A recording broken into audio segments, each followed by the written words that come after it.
Perkenalkan, nama saya Siti Aliana Cita, biasa dipanggil Alia, NPM 1913053016. Di sini saya akan menjelaskan tentang hakikat pembelajaran bahasa Indonesia dan juga tujuan serta fungsi bahasa Indonesia terpadu di sekolah dasar. Baiklah, apabila kita berbicara tentang pembelajaran bahasa Indonesia, tentunya pastinya kita tidak lupa dengan pengertian apa sih sebenarnya belajar itu. Belajar merupakan suatu proses usaha yang dilakukan suatu individu untuk mendapatkan suatu perubahan tingkah laku. Bisa seperti misalkan tingkah laku, atau kemampuan, atau pengalaman, dan lain sebagainya. Kemudian pengertian belajar itu tidak hanya itu saja, banyak sekali dan luas sekali pengertian belajar. Ada juga yang berpendapat bahwasanya adalah belajar itu merupakan suatu perubahan tingkah laku seseorang, bisa seperti keterampilan, kemudian daya pikir, pola pikir, dan lain sebagainya. Contohnya seperti misalkan orang yang tidak tahu, benar-benar tidak tahu, karena dia mau belajar, akhirnya menjadi tahu. Nah, bisa didefinisikan seperti itu yang namanya belajar. Setelah kita mengetahui tentang hakikat belajar, tentang hakikat pembelajaran bahasa Indonesia, kemudian ada juga tujuan serta fungsi bahasa Indonesia. Kita bahas yang pertama. Yang pertama adalah tujuan. Tujuan bahasa Indonesia, tujuan pembelajaran bahasa Indonesia di sekolah dasar itu untuk apa sebenarnya? Nah, tujuannya adalah supaya peserta didik itu mempunyai kemampuan berbahasa Indonesia yang baik dan benar. Tidak hanya bahasa saja, namun juga memahami serta menghayati tentang sastra Indonesia. Nah, di sini pembelajaran bahasa Indonesia itu tidak hanya dilakukan oleh tingkat SD saja, namun di bawah tingkat SD pun sudah diajarkan tentang pembelajaran bahasa Indonesia seperti TK dan PAUD. Itu mereka sudah dikenalkan tentang pembelajaran bahasa Indonesia, bagaimana berbicara yang baik, bagaimana berbicara yang benar, seperti itu. Selanjutnya ada fungsi pembelajaran bahasa Indonesia di SD. Fungsi pembelajaran bahasa Indonesia di SD ini untuk apa sih sebenarnya? Yaitu untuk wadah atau sebagai wadah peserta didik atau siswa dalam mengembangkan kemampuannya menggunakan bahasa, dan juga sebagai alat komunikasi peserta didik terhadap seseorang, bisa terhadap guru, bisa terhadap orang tua maupun teman. Nah, di sini yang paling penting adalah fungsi pembelajaran bahasa Indonesia itu adalah sebagai alat untuk mencapai tujuan pendidikan yang nasional. Seperti apa? Misalkan seperti memupuk, menumbuhkan perasaan satu nusa, satu bangsa, dan satu bahasa. Tidak hanya itu saja, pembelajaran bahasa Indonesia, fungsi pembelajaran bahasa Indonesia ini adalah supaya peserta didik juga itu bisa berpikir secara dinamis, praktis, dan rasionalis. Nah, kemudian tidak hanya itu, mereka bisa menikmati keindahan bahasa Indonesia dan juga sastra dengan lisan maupun tulisan. Izin memperkenalkan diri, nama saya Najoya Dolok Saribu, nomor absen 22. Materi selanjutnya akan saya bahas mengenai prinsip pembelajaran bahasa Indonesia di SD. Prinsip pembelajaran bahasa Indonesia di SD ada 4. Apa saja? Yaitu yang pertama ada prinsip kontekstual atau biasa disebut dengan nyata. Pembelajaran bahasa Indonesia ini yang berprinsip kontekstual adalah pelajaran yang mengaitkan materi yang diajarkan dengan dunia nyata. Prinsip pembelajaran kontekstual ini mencakup 7 komponen apa saja, yaitu yang pertama ada konstruktivisme, yang kedua ada bertanya, yang ketiga ada inquiry, yang keempat ada masyarakat belajar, yang kelima ada permodelan, dan yang keenam ada penilaian benarnya. Selanjutnya, prinsip yang kedua yaitu prinsip integratif atau terpadu. Prinsip pembelajaran integratif ini merujuk pada pendekatan pembelajaran yang menyeluruh. Prinsip pembelajaran ini berkeyakinan bahwa bahasa merupakan satu kesatuan yang tidak dapat dipisah-pisahkan. Nah, pengajaran keterampilan berbahasa dan komponen bahasa, misalnya seperti tata bahasa dan kosakata disajikan secara utuh, bermakna, dan dalam situasi nyata atau otentik. Pembelajaran ini merujuk pada paham belajar konstruktivis yang menyatakan bahwa anak atau siswa membentuk sendiri pengetahuan melalui peran aktifnya dalam belajar secara utuh dan terpadu. Selanjutnya, yang ketiga, prinsip fungsional. Apa sih prinsip fungsional itu? Pada pembelajaran bahasa Indonesia yang berprinsip fungsional pada hakikatnya sejalan dengan konsep pembelajaran yang komunikatif. Dalam pelaksanaannya, ini dapat melatih siswa menggunakan bahasa, baik bahasa secara lisan maupun bahasa secara tulisan. Yang keempat, prinsip apresiatif, menyenangkan. Pembelajaran bahasa Indonesia yang berprinsip apresiatif lebih ditekankan pada pembelajaran sastra. Hal ini mengandung arti bahwa prinsip pembelajaran yang digunakan adalah menyenangkan. Baik, itu tadi materi yang dapat saya sampaikan. Materi selanjutnya akan dibahas oleh rekan saya.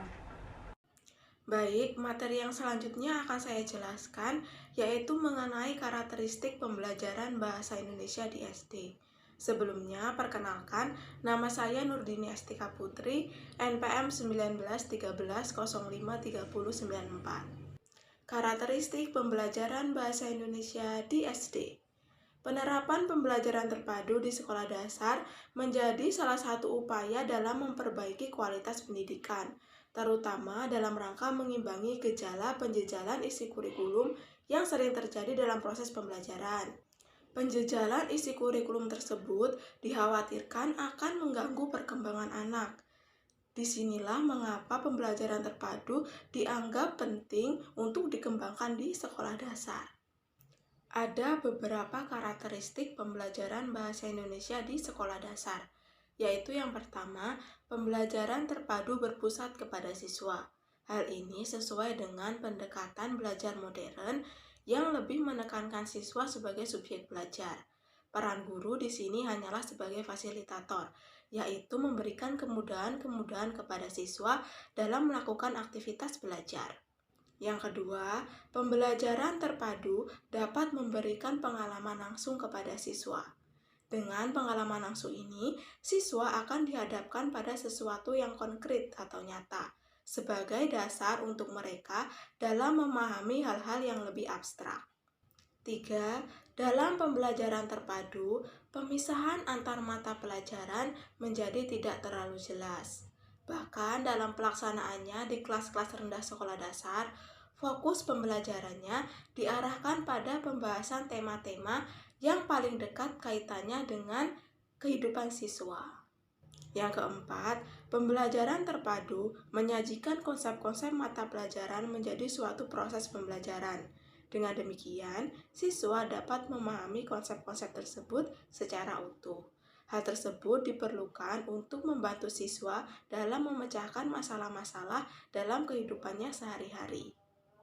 Yang kelima, yaitu pembelajaran terpadu bersifat luas atau fleksibel, sebab guru dapat mengaitkan bahan ajar yang dimiliki dari suatu pelajaran ke pelajaran yang lainnya, bahkan dengan kehidupan siswa dan keadaan lingkungan di mana siswa berada. Dan yang terakhir, hasil pembelajaran dapat berkembang sesuai dengan minat dan kebutuhan siswa. Dengan demikian, siswa diberi kesempatan untuk mengoptimalkan potensi yang dimilikinya. Baik, sebelumnya Assalamualaikum warahmatullahi wabarakatuh. Nama saya Dwi Arianto, NPM 19053087. Di sini saya akan melanjutkan pemaparan materi tentang pembelajaran bahasa Indonesia terpadu. Pembelajaran terpadu adalah aplikasi salah satu strategi pembelajaran berdasarkan pendekatan kurikulum terpadu yang bertujuan untuk membuat proses pembelajaran secara relevan yang bermakna bagi anak. Keterpaduan ini dibagi menjadi dua, keterpaduan intra dan antra bidang studi. Untuk yang intra atau keterpaduan intra bidang studi, yaitu pembelajaran bahasa Indonesia yang mempelajari tentang cara membaca, menulis, cara berbicara, dan lain-lain. Sedangkan keterpaduan antar bidang studi yaitu kegiatan belajar dalam berbagai bidang studi.